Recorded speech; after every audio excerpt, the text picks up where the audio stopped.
how to integrate WhatsApp with Wix website. So in order to do that, you just need to actually install WhatsApp. Just head right here to the apps and then go to the app market right here.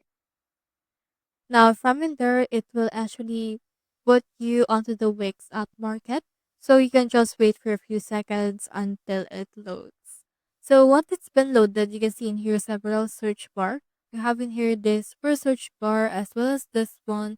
And we also have a search bar right here. So you can just click on any search bar that you want. And then from in there, just type in here WhatsApp.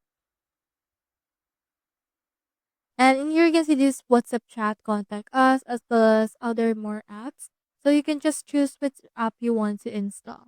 So click on this right here, and then this will direct you to the actual application. So what you can do in that case is to just click on this add to site option.